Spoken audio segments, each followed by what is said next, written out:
Vamos nos colocar de pé, como diz o Salmo, cantar de alegria na presença de nosso Deus. Vamos exaltar a bondade do nosso Deus e a misericórdia dele, que dura para sempre.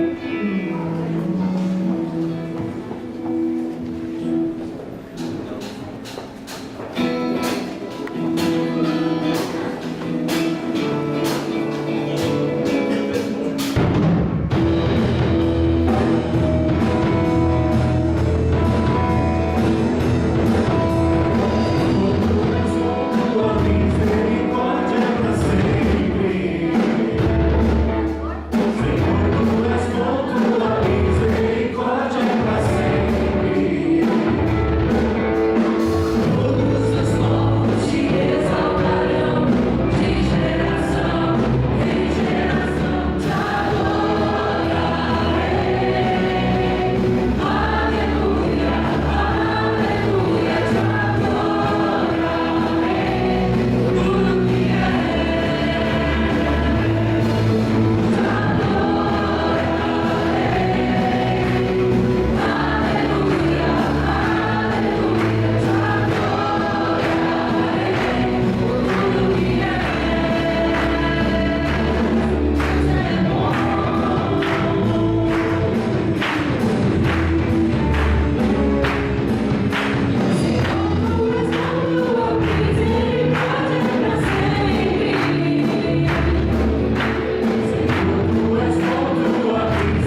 já entendeu que nós precisamos estar sempre rendidos a Jesus, aos seus pés. Ele tem nos chamado dia a dia a nos aproximar dele, do seu amor, da sua graça, da sua misericórdia. Eu espero que você já tenha entendido isso, e eu quero te convidar para se prostrar diante desse Deus e se entregar nos braços dele.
nos colocamos nessa noite.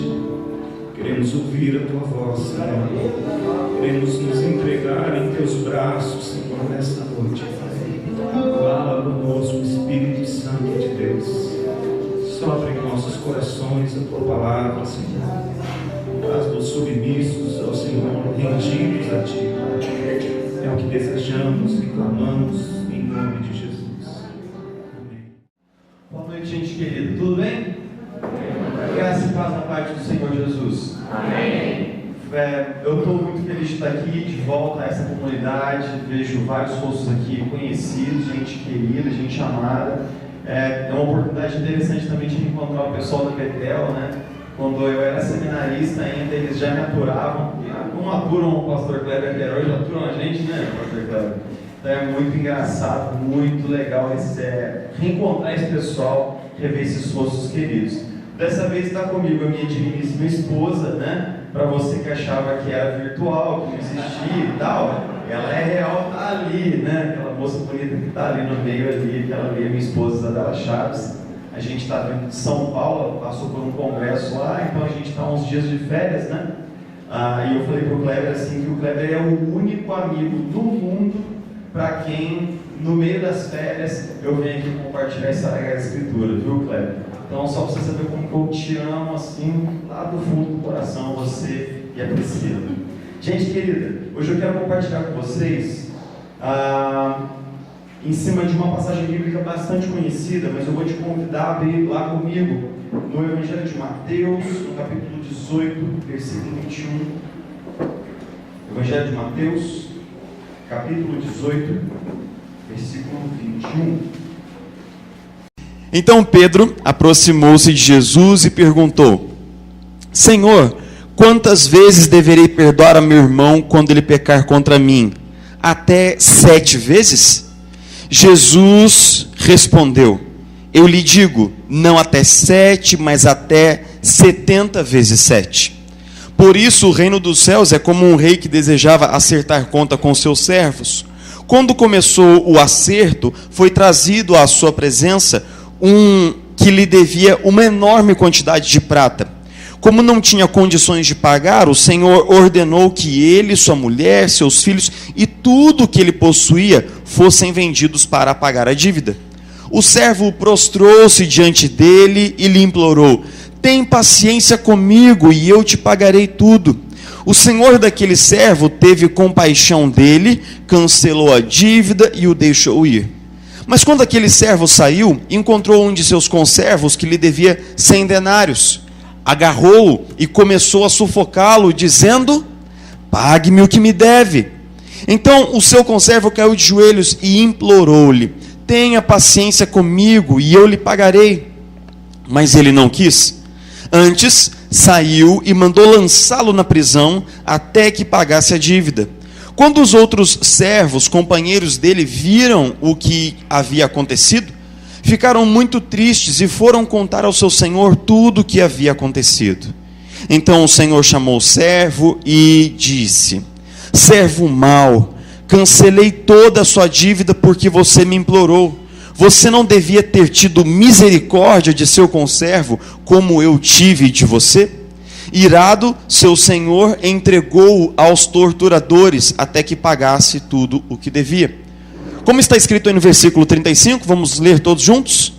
Assim também lhes fará meu Pai Celestial, se cada um de vocês não perdoar de coração a seu irmão. Provavelmente você está com a sua família hoje, sua esposa, seu marido, seus filhos. Eu queria te convidar a orar com essa pessoa, segurar nas mãos dele assim, e orar com... Eu sei que muitas vezes a gente não tem, né, nossa vida às vezes é tão intensa que a gente não tem tempo para orar juntos. Eu queria que ao invés de eu simplesmente orar aqui, eu quero te convidar a orar aí com o seu cônjuge, a orar mesmo, abençoar a vida dele e pronunciar uma palavra de graça e de bênção enquanto nós oramos uns pelos outros. Vamos orar? Senhor Jesus, a gente se reúne aqui hoje para te dar graças por mais um ano de vida dessa comunidade de fé. Mas, sobretudo, nós também nos reunimos para dar graças pela nossa família, pelo nosso casamento, pela oportunidade da gente poder caminhar junto enquanto nós vivemos a nossa fé.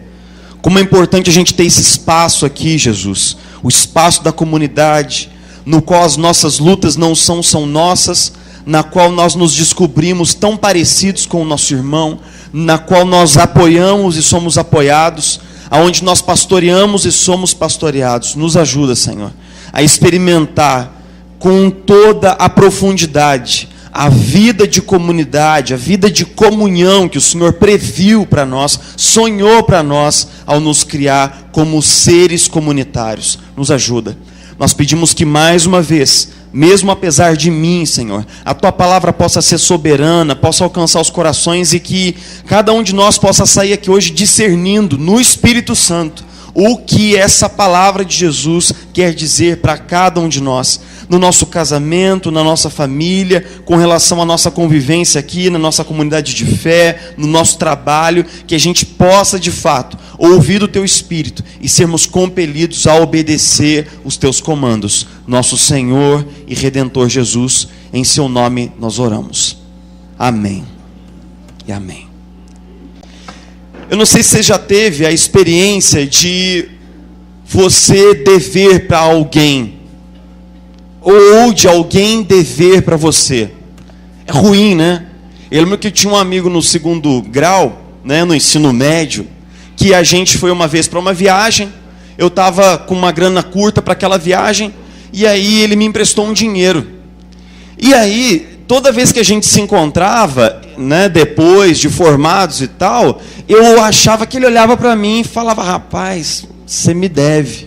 Então dentro de mim ficava aquele negócio mal resolvido. Eu estou devendo para fulano. Enquanto eu não fui lá e falei: fulano, estou te devendo R$50 aqui daquela viagem e tal, na época, né? 1998, R$50, sei lá, era dinheiro, né? E enquanto eu não saldei essa dívida, aquilo dentro de mim não foi desprendido. Se para essas dívidas que são tão pequenas, a gente já... isso martela na nossa cabeça, né? Quando você topa com fulano de tal na rua, que ele te deve, você lembra na hora, né? Imagina só para todas as dívidas afetivas que a gente acumula na vida. Imagina só para todas as dívidas afetivas que a gente acumula na vida. Muitas pessoas nos devem, não é verdade? Os nossos pais, com o amor que não foi dado. A nossa família, com o carinho que não foi ministrado. O nosso cônjuge, com o respeito que foi faltado. E nós devemos para muitas pessoas também. Tudo aquilo que a gente deveria ter feito a alguém e não fez. Tudo aquilo que a gente não deveria ter feito e fez. É engraçado que ninguém caminha zerado na vida, viu? Ninguém. Ninguém que está aqui hoje pode dizer assim: não, pastor, eu não carrego dívida de ninguém e eu não devo nada a ninguém. Nós, enquanto seres humanos, vivemos experiências quebradas de relacionamento o tempo todo. E exatamente agora, enquanto eu falo, você consegue lembrar de pessoas às quais você sente que elas te devem, que elas pisaram na bola com você. A grande questão é que quando nós temos uma dívida com alguém, ou quando alguém tem uma dívida conosco, um laço afetivo une e aproxima essas duas pessoas. Nós estamos vinculados a quem nós devemos. E nós estamos vinculados àqueles que nos devem. É igualzinho uma dívida financeira mesmo, né? Quando você topa com um camarada na rua, tem alguma coisa não resolvida entre vocês, e isso é um elo, isso nos liga. Mas isso acontece na vida afetiva também, porque note que enquanto eu falo, você se lembra de pessoas que pisaram na bola com você, e às vezes até vem um sentimentozinho junto, não vem? Enquanto eu falo, você lembra da mancada que fulano deu com você, até um negocinho ruim aqui dentro, às vezes ainda remexe dentro de nós. É por isso que o tema do perdão assoma como um tema importantíssimo no Evangelho de Mateus. No Evangelho de Mateus, Jesus é aquele que é o filho de Davi, é o filho de Abraão, ele aparece como aquele que cumpre todas as promessas da aliança, e ele é aquele em quem o reino de Deus, o governo de Deus, se materializa de forma plena, cabal e definitiva. Quando Jesus aparece na Galileia do século I, pregando: o reino de Deus está próximo de vocês, ele é a pessoa desse reino, ele é o próprio reino. Então ele começa a fazer discípulos, ele começa a chamar pessoas para caminhar com ele, para uma caminhada de discipulado. Quando esses discípulos se ajuntam e se compactam no entorno de Jesus, eles se tornam a comunidade de Jesus, a comunidade do reino de Deus, eles se tornam a igreja. A palavra igreja, ela não é muito frequente, né? A palavra do grego eclesia não é muito frequente no Evangelho de Mateus, mas quase todas as vezes que ela acontece no contexto dos capítulos 16 e 18. Especialmente no capítulo 18, quando Jesus começa, né? O que estava acontecendo? Os discípulos estavam discutindo entre eles quem era o maior. Estava uma discussão, né? Entre Pedro, João, Tiago, não, quem é o maior, quem é o melhor? Tal, não sei o que, eu sou muito melhor que você, tal, porque eu, né, pá.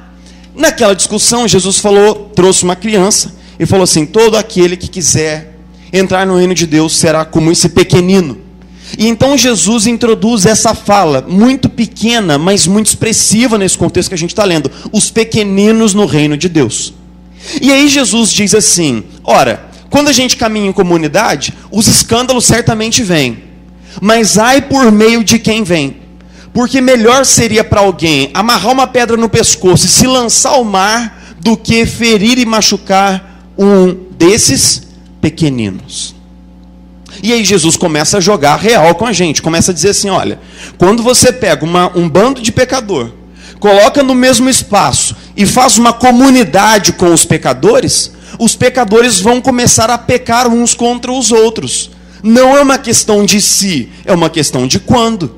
É só a gente colocar 10 pessoas numa sala, que daqui a algum tempo a gente vai começar a encontrar uma maneira de se ofender mutuamente, de se desrespeitar, porque essa é a nossa natureza mais intrínseca. Jesus, ele fala assim: é por meio de quem vem os escândalos. E ele começa a falar então sobre os pecados dentro da comunidade e sobre a necessidade de perdão. Aí nesse contexto, Pedro, super espiritual, super profundo na sua espiritualidade, vira para Jesus e fala assim: Jesus, ele deve ter dado uma ajeitada, né, no manto, assim, na túnica, Jesus, quantas vezes eu devo perdoar meu irmão? 7 vezes?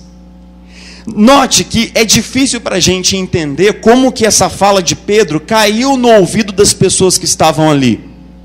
Porque para nós o tema do perdão, ele é um tema muito pulverizado, né? Ele é um tema que a gente frequentemente discute sobre ele na igreja, a gente frequentemente fala sobre perdão. Mas no tempo de Jesus, não era assim.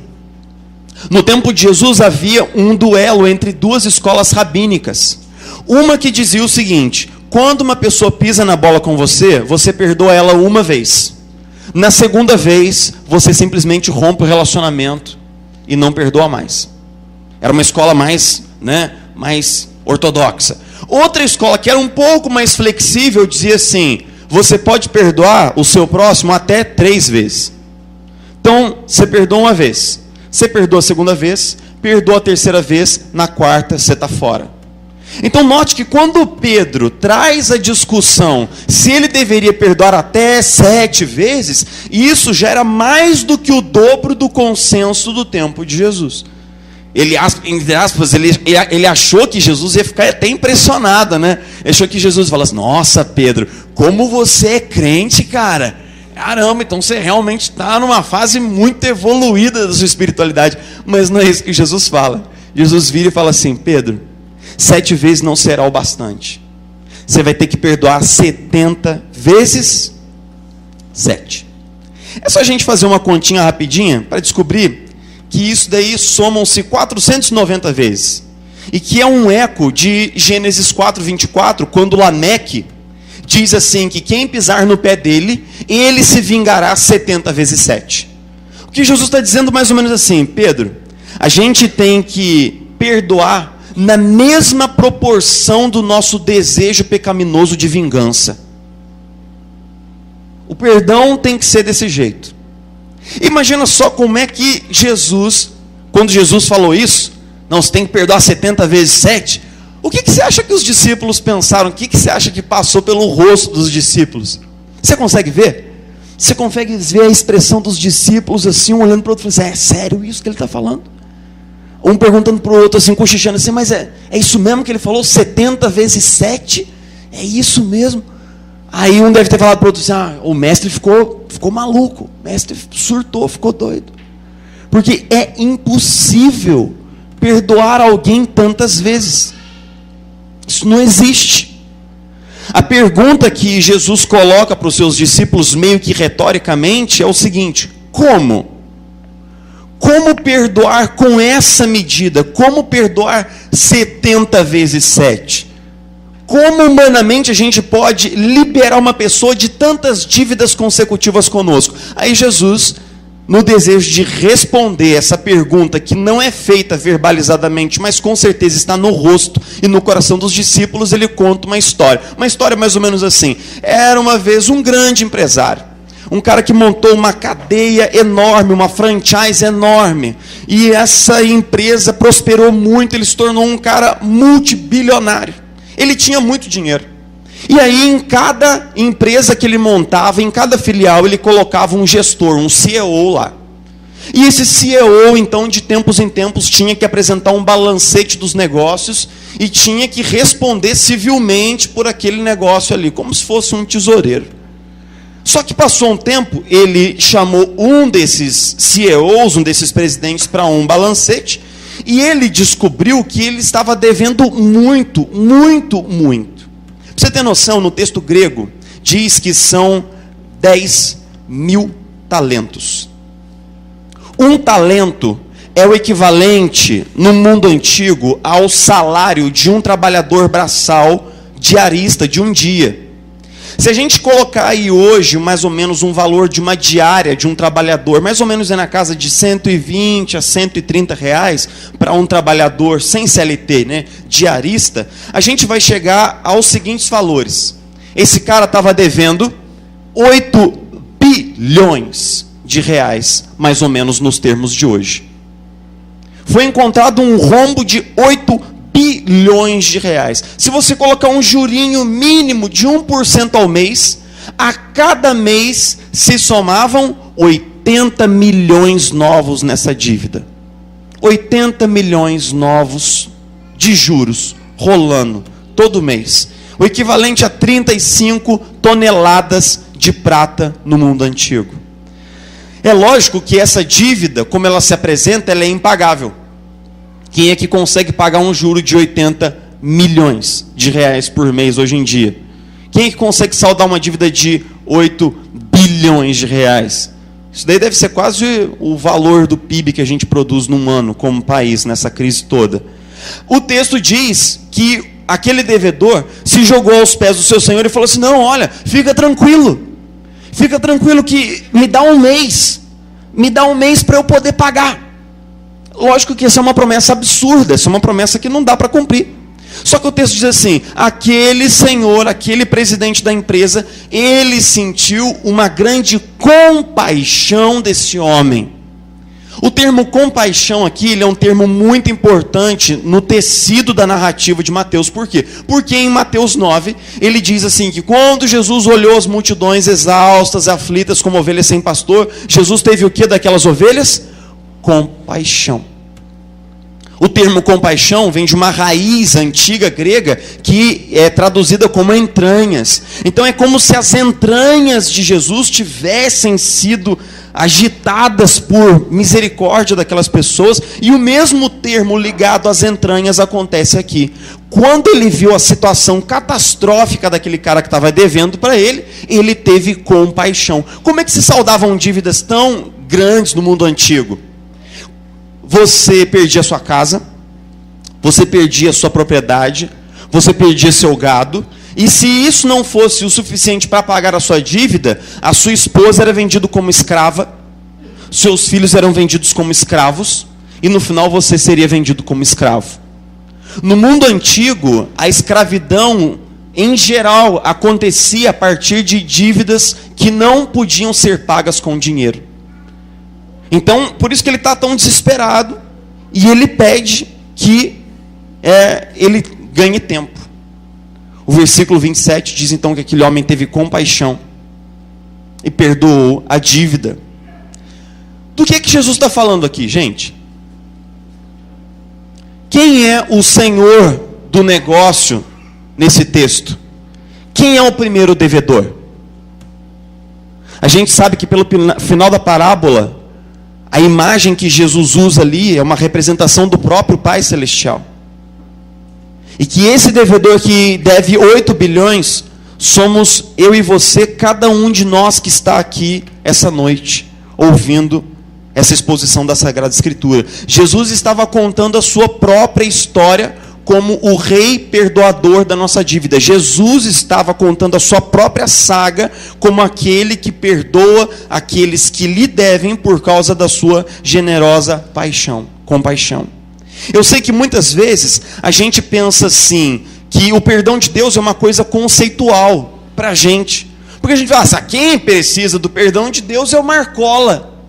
Quem precisa do perdão de Deus é fulano de tal, que matou, que roubou, que estuprou. Mas eu preciso só de meio perdão.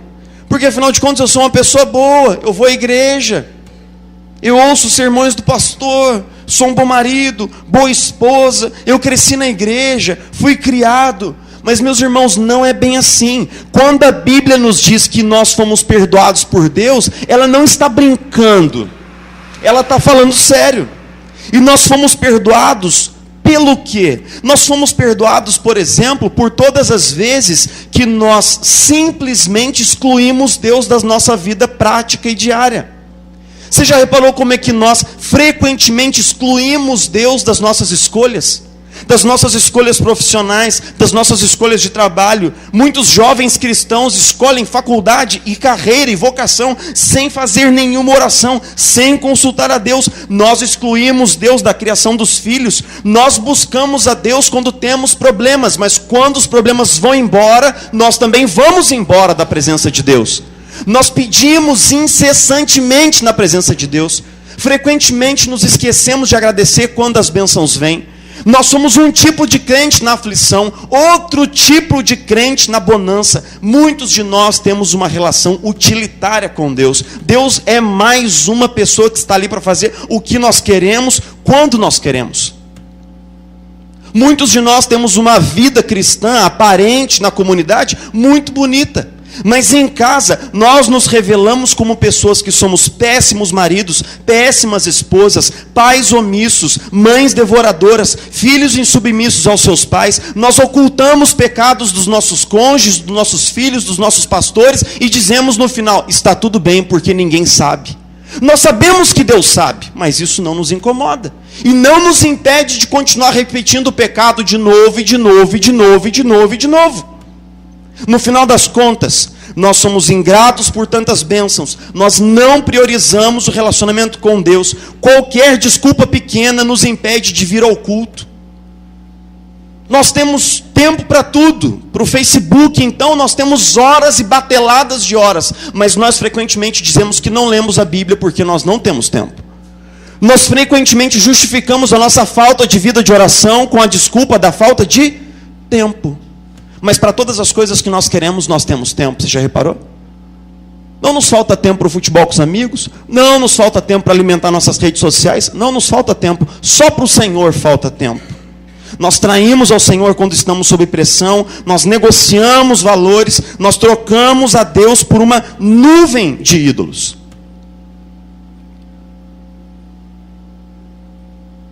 Antes de qualquer dívida que qualquer pessoa tenha conosco, nós temos que reconhecer que nós devemos a Deus, devemos muito, a nossa dívida é séria, e é esse o verdadeiro ponto pelo qual começa uma reflexão cristã sobre o perdão. Quando Jesus começa a refletir sobre o entendimento cristão do perdão, ele não começa com uma água de açúcar, dizendo assim, apelando para a nossa nobreza, né? Apelando para a nossa bondade, e dizendo assim, perdoa o seu irmão, seja bonzinho. Não é assim que Jesus começa a reflexão dele sobre o perdão, não é verdade? Ele não começa, perdoa o seu irmão, ele não fez nada demais, ele não quis fazer isso. Jesus não faz assim. Ele primeiro faz assim, eu vou sentar você no banco do réu. É assim que a gente começa a conversa. Eu vou sentar você no lugar do devedor, daquele que deve muito, daquele que deve bilhões. É assim que eu vou começar minha conversa com você sobre perdão. Antes de falar sobre aqueles que devem para você, eu vou falar do quanto você deve para o seu Criador e Deus. Vamos falar primeiro sobre isso. É daqui que eu quero começar, porque essa é a primeira parte da parábola. Jesus começa a falar sobre perdão, falando da nossa dívida para com Deus e de como Deus foi imensamente generoso ao nos perdoar. Sabe por quê? Porque Ele é o agredido e Ele é o juiz. E, no entanto, esse Deus que poderia, e até mesmo pela sua justiça, deveria nos punir por tudo aquilo que nós fizemos e deixamos de fazer por Ele, Ele nos estende a mão generosa e nos concede gratuitamente o seu perdão. Cada um de nós aqui teve uma dívida de 8 bilhões de reais perdoada no céu em Jesus Cristo. Cada um de nós. Eu e você estávamos devendo, como dizem os mineiros, até as calças. E nós fomos perdoados pelo Eterno. É assim que Jesus começa a sua reflexão sobre o perdão, mas ele não para aí, ele avança, porque a história prossegue, ele diz assim, aquele cara foi perdoado. O que quer dizer que ele praticamente ganhou 8 bilhões de presente, não é verdade? Se você tem uma dívida comigo de 10 mil reais e eu te dispenso da sua dívida, quer dizer que eu te dei 10 mil reais limpo na mão, eu te dei um cheque com 10 mil reais lá. É esse o raciocínio correto. E, no entanto, ele foi liberado dessa dívida imensa. E o texto diz assim, só que ele saiu do palácio aliviado, falando, ufa, rapaz, meu pescoço agora ficou por um triz. Imagina se eu chegasse em casa agora com os soldados para minha esposa ser levada escrava. Ia ser uma tristeza. Fui liberado de uma, ufa, graças a Deus. Né? Ele deve ter falado assim, graças a Deus. Mas aí ele andou um pouco, caminhou ali pelo lado, né, pela lagoa ali de Bragança, tomou um sorvetinho ali. De repente, quando ele chegou ali perto do Bragantino, ali do estádio, ele reconheceu um cara. Ele cruzou uma esquina e falou, aquele fulano, vou lá. Porque ele lembrou que ele devia um dinheiro a ele. Usando a mesma medida que a gente usou até agora, sabe quanto que esse cara devia para ele de grana? 15 pila, 15 mil. É um dinheirinho, né, gente? Se hoje alguém falou assim, tá aqui, 15 mil, é bom, não é? É legal. Mas se você acabou de ser liberado de uma dívida de 8 bilhões, 15 mil é ficha pequena, não é verdade? Só que esse cara não raciocinou assim. Ele pegou o vizinho dele pela goela, deu uns tapas na cara e falou, vai me pagar assim, sem vergonha, salafrário, caloteiro, vai pagar. Já ligou para a polícia, 190, a polícia já chegou, pegou o cara, levou em cana. A cena triste. O cara não chegou em casa, a esposa e os filhos estavam esperando ele lá, mas ele não chegou. Ele pediu os mesmos pedidos que aquele cara havia feito. Não, calma, eu vou te pagar, eu vou vender meu carro, vou vender um negócio lá em casa, vou dar um jeito, vou cortar, tal, vou pagar. Vou cortar Netflix, vou pagar.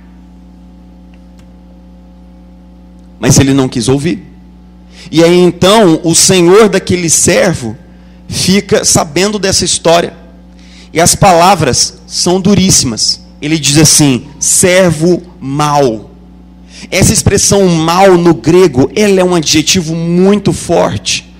É alguém perverso, é alguém do coração ruim, é alguém da índole má, é alguém assim, tipo assim, chegou assim, cara, que bandidagem isso que você fez, cara, que coisa feia, você foi perverso, você foi mau, você foi ruim, você foi uma pessoa muito, muito, muito má.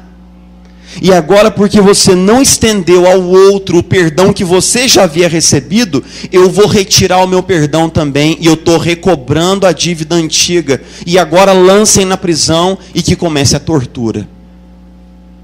O texto em si, a parábola, já é chocante.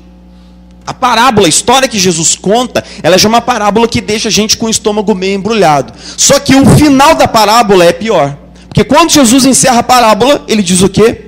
Assim também o vosso Pai Celestial fará a cada um de vocês, se vocês do coração não perdoarem o seu próximo. Essa é a aplicação de Jesus da parábola. Frequentemente, quando eu estou no gabinete com pessoas que sofreram grandes agressões, grandes abusos, quando a gente começa a tocar no tema do perdão, essas pessoas falam assim: mas pastor, você não está entendendo, eu não consigo perdoar. Eu ouço isso frequentemente. Talvez você esteja pensando agora dentro do seu coração: não, eu estou entendendo toda a exposição bíblica aí, mas o fato é que eu não consigo perdoar. Porque as coisas que a gente tem que perdoar são muito graves, né? E geralmente quando a gente fala sobre perdão, frequentemente a gente fala sobre família também. Porque muitos de nós aqui lembramos de imagens da infância em que nós fomos espancados pelos nossos pais. Alguns aqui tiveram pais alcoólatras que chegaram em casa alcoolizados, espancaram a mãe, espancaram os filhos. Alguns tiveram pais que tinham desequilíbrios emocionais e quem sabe psiquiátricos. Mães que foram devoradoras, mães que foram controladoras, superprotetoras e que causaram feridas imensas. Pais que não diziam eu te amo. Talvez você tenha sido profundamente machucado pelo seu cônjuge. Tenha sido traído. Traído sexualmente, ou traído financeiramente, traído afetivamente. Talvez você tenha pego o seu cônjuge consumindo pornografia, que é um tipo de traição tão comum hoje em dia. Talvez o seu cônjuge tenha mentido para você, ou desprezado você, lhe faltado com respeito, tenha faltado carinho, elogios, atenção, tenha faltado compreensão, apoio dentro de casa, mas talvez tenha sobrado ciúme, controle, indiferença, agressões verbais. Talvez tenha sido um amigo, um parceiro de negócios com quem você montou uma sociedade e esse cara te apunhalou pelas costas num movimento tão cruel, sem dó nenhum. Talvez você tenha se sentido traído pelos seus amigos quando num momento de crise familiar, seus amigos foram embora, te deram as costas e te deixaram sozinho. Você não foi apoiado por pessoas às quais você apoiou muitas vezes e você se sinta traído e negligenciado por isso. Talvez você tenha sido agredido e machucado por um líder dentro da igreja, pelo seu pastor, por um presbítero, por uma figura muito importante na igreja que algum dia falou contigo de uma maneira que te machucou o coração, ou não foi presente quando você achou que ele deveria ter sido presente.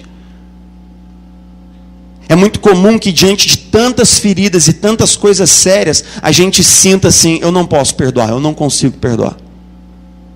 Só que eu tenho uma boa notícia para você hoje aqui. Aliás, eu tenho uma boa e uma ruim. É ruim quando as pessoas falam isso, né, pastor? Eu tenho uma notícia boa e uma ruim. Qual que vocês querem primeiro? Eu estou dando a vocês a escolha. A boa ou a ruim primeiro? O ruim? Então tá bom. A notícia ruim é que você realmente não consegue. A notícia ruim é que você não consegue realmente perdoar. Você não consegue. Se você tentar perdoar baseado na sua pressuposta generosidade, bondade, nobreza, todos nós vamos ficar no meio do caminho no processo de perdão. Sabe por quê? Porque lá dentro de nós exige um senso de justiça. Se um dia você está saindo de carro, de casa, seu carro novo, limpo, lavado, seu vizinho tem um ataque de raiva por qualquer coisa, pega um bastão, vai lá no seu carro e quebra o seu carro inteiro, quebra a lanterna, quebra o vitrô, despedaça o seu carro, quebra os retrovisores, quebra o para-brisa, detona o seu carro no acesso de fúria. Aí então chega um guarda, e aí o guarda fala: não, calma, não sei o que, vamos conversar. Aí você fala assim: não, eu quero prestar uma queixa contra esse cara, eu quero ir no juiz e tal, eu quero ressarcimento. Aí se o guarda vira para você e fala assim: deixa para lá, cara. Deixa para lá. Já tem alguns varão aqui que gostam muito do próprio carro, já está se imaginando: eu pegava ele, eu pegava ele, véio. Quebrava ele inteiro, picava ele, né? No mínimo o seu senso de justiça vai falar assim: eu vou deixar para lá. É só você me dar o bastão aqui e abrir a porta da garagem dele, que eu deixo para lá. Porque aí eu amasso o carro dele inteiro, faço com o carro dele o que ele fez com o meu, e nós ficamos quites. Note que muitas vezes é justamente esse desejo de justiça que torna o processo de perdão confuso dentro de nós. Porque parece que é uma injustiça deixar que aquele que nos agrediu simplesmente vá livre. Só que é uma ilusão nós cobrarmos a dívida. Sabe por quê? Porque geralmente as pessoas que te agrediram, elas estão seguindo a vida como se nada tivesse acontecido, meu brother. Quem está sofrendo é você. É você que está preso emocionalmente àquela pessoa, porque todas as vezes que nós não perdoamos, nós estamos dando um lugar definitivo para o agressor na nossa vida. Não apenas no passado que ele nos tomou, mas no presente que nós temos e no futuro que nós não teremos por causa disso. Nós estamos colocando o agressor no controle da nossa vida quando nós nos negamos a perdoá-lo. Nós estamos nos atando afetivamente a essa pessoa. Nós estamos assentando o nosso estuprador no banco da sala, todos os dias, quando nós nos negamos a perdoar. O perdão não é uma bênção para quem recebe. O perdão cristão é uma bênção para quem concede. Nós deveríamos dar graças a Deus, porque a história da parábola se resume ao seguinte: você pode perdoar, porque ninguém pode dar o que não tem, mas você tem porque você já foi perdoado. A história da parábola nos diz que eu posso deixar o perdão de Deus passar através de mim, porque eu já recebi isso daí. Eu já fui perdoado, eu fui encontrado diante do rei, eu fui encontrado em dívida, essa dívida foi sanada, essa dívida foi perdoada, e agora eu posso pegar o perdão que eu recebi e estendê-lo generosamente. Esse perdão não é meu, não sou eu que invento, não sou eu que crio esse perdão. Deus me deu e eu posso deixá-lo fluir através de mim. O que Jesus está dizendo é o seguinte: se nós temos um correto entendimento do Evangelho, nós sabemos que nós não conseguimos mesmo perdoar, mas que o perdão de Deus flui através de nós, porque nós já fomos perdoados. Então há uma promessa aqui, a promessa gloriosa de que para nós cristãos que fomos perdoados, perdoar não só é possível, como é factível. Não só é possível, como é uma coisa que nós, no Espírito Santo, podemos e devemos fazer. Eu quero, antes de terminar, dizer aqui o que o perdão não é. Tem gente que fala assim: não, sabe o que é? Quem perdoa esquece. Gente, olha, o nome disso daí é amnésia. Né? Eu perdoei um monte de gente por coisas graves que foram cometidas contra mim, uma série de abandonos graves, e eu sou capaz de lembrar dessas coisas. Talvez o que nós estejamos tentando dizer é que quando eu lembro, eu não tenho uma carga afetiva atrelada mais a essa memória. Antes, quando eu lembrava, eu chorava, eu me desesperava, ficava deprimido, ficava para baixo. Hoje eu sou capaz de lembrar, de contar aqui, de vir dar o testemunho, mas faço isso em paz no meu coração, porque já não há ódio, já não há rancor dentro de mim. A outra questão é que parece que quando a gente fala sobre perdão, esse ajuste das emoções ele deve acontecer em tempo real, né? Eu perdoo o fulano de tal, logo não sinto mais nada. Não é assim. Se o Kleber está aqui numa boa, no culto, eu vou fazer uma brincadeira com ele, típica brincadeira de homem, né? Dou uma rasteira no Kleber, ele cai aqui e quebra o braço. Olha que brincadeira estúpida, né? Aí eu chego: ô Kleber, mas eu te amo tanto, velho. Esse zóio verde seu, ô amigo, vem cá, me dá uma conchega, tá, me perdoa. Aí ele fala assim: não, Jeff, tudo bem, eu te perdoo. Irmãos, no momento em que ele disser eu te perdoo, o braço dele fica curado? Ele não vai ter que colocar uma tipóia, um gesso, e tem um processo de cura aí? Irmãos, o perdão, ele muitas vezes não cura instantaneamente, embora o Espírito Santo possa nos dar essa graça. Mas o perdão abre um espaço para que a cura aconteça. O perdão abre um intervalo santo de Deus na nossa vida para que a cura emocional de fato aconteça. Perdoe hoje. E confie no Senhor, porque com o tempo o seu coração será sanado, sarado e curado. A outra ideia que as pessoas geralmente acham que perdão é tentar negar o que aconteceu e ignorar. Não aconteceu nada, não, isso não foi nada. Olha só, isso é a maior besteira que a gente faz, cara. Porque a negação é um processo burro, no qual nós tentamos negar a veracidade daquilo que as emoções nos dizem que é real. Se você, quando lembra de fulano de tal, você sente um amargo na boca, o seu corpo, as suas emoções estão te dizendo que para você esse abuso foi real. Essa agressão ainda te traz sentimentos contraditórios. Por fim, eu quero dizer o seguinte: o que é perdoar? No frigir dos ovos, para nós cristãos, perdoar é sofrer o prejuízo. Não é isso?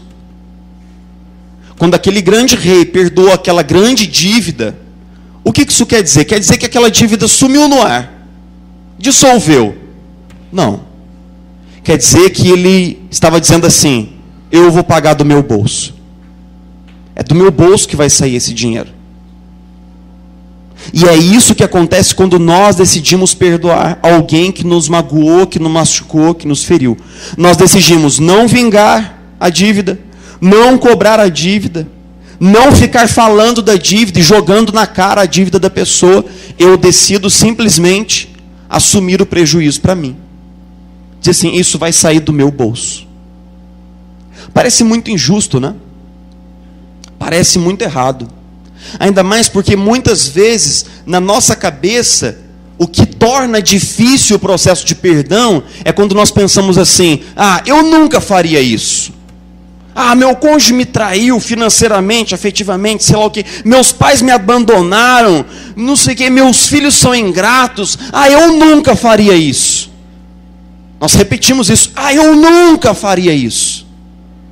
Aquilo que Jesus está dizendo não é só que você faria.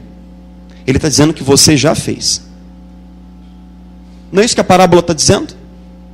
Ele não está dizendo que você só faria como fez, com a única pessoa que nunca mereceu a sua traição, a sua indiferença, a sua ingratidão, o seu Criador e Deus. As Escrituras estão dizendo claramente: não é só uma questão de que você faria, você já fez, muitas vezes, e nem se deu conta disso. Mas de toda essa dívida você foi perdoado. De toda essa dívida você foi perdoado, e Deus sofreu o prejuízo. Não é verdade, irmãos? Não é verdade que Deus realmente sofreu prejuízo? Porque quando Deus decidiu perdoar a mim e a você, como que você acha que Ele fez? Você acha que Ele falou assim: ah, finge que isso daí não foi nada, olha, eu não estava nem olhando, eu vou fingir que isso nem aconteceu. Não é assim que Deus perdoa, porque Ele é justo. Deus não poderia negar a sua justiça para perdoar o nosso pecado, para fingir que o nosso pecado não aconteceu. Se Ele é justo, Ele tem que considerar e julgar o nosso pecado. Ele não simplesmente ignora. Então Deus teve que punir o nosso pecado. E Ele o fez. Não sobre mim, não sobre você. Jesus é aquele de quem Deus cobrou cada centavo da nossa dívida. Cada centavo seu e meu, cada miudeza, cada moedinha foi cobrada. Deus não se esqueceu de nenhum centavo. Mas não foi cobrado de mim, não foi cobrado de você, porque Jesus se colocou no nosso lugar na cruz do Calvário e levou sobre si toda a penalidade do nosso pecado. O castigo que nos traz a paz estava sobre Ele, e pelas suas pisaduras nós fomos sarados. Graças a Deus, irmãos, porque a nossa dívida, como diz Paulo em Romanos 8, aqueles que estão em Cristo Jesus, já não há nenhuma dívida. Somos perdoados, nosso débito foi zerado, porque um dia Deus sofreu prejuízo no meu e no seu lugar. Eu quero te convidar a orar comigo, enquanto a gente encerra essa reflexão. E eu quero te convidar a lembrar das pessoas que estão devendo para você. A lembrar de todos aqueles que um dia te agrediram, te machucaram, te magoaram. De todos aqueles que contraíram dívida com você. E eu quero te desafiar a dar um passo de fé nessa hora. A liberar essas pessoas dessa dívida em nome de Jesus. A permitir que o perdão de Deus que já chegou na sua vida alcance essa pessoa através de você. Para que o Evangelho seja fortalecido em você e seja glorificado através de você. Vamos orar todos juntos.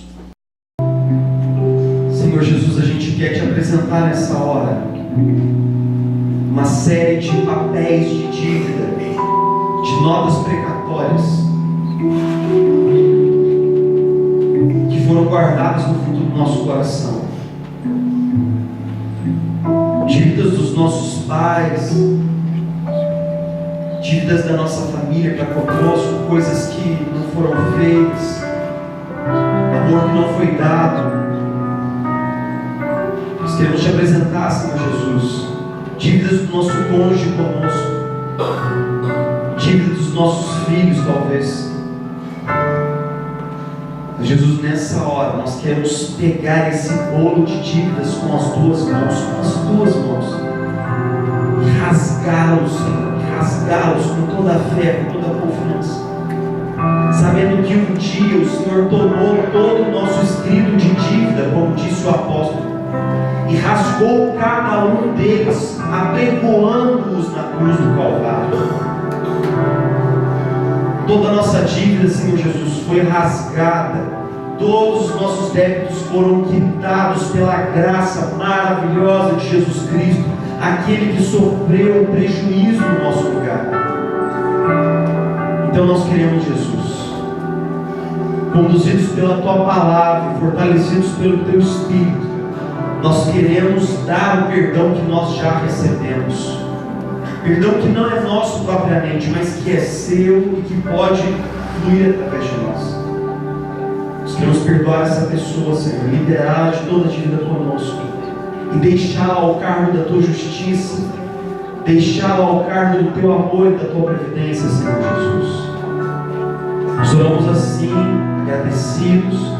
Nós oramos com fé e pedimos, Espírito Santo de Deus, começa agora, hoje à noite, aqui nesse lugar, um processo de cura, de libertação, um processo, Jesus, de fato, de saúde nas nossas emoções, no nosso coração, que todo o nosso passado possa ser banhado e lavado pela Tua graça maravilhosa. Obrigado, Jesus.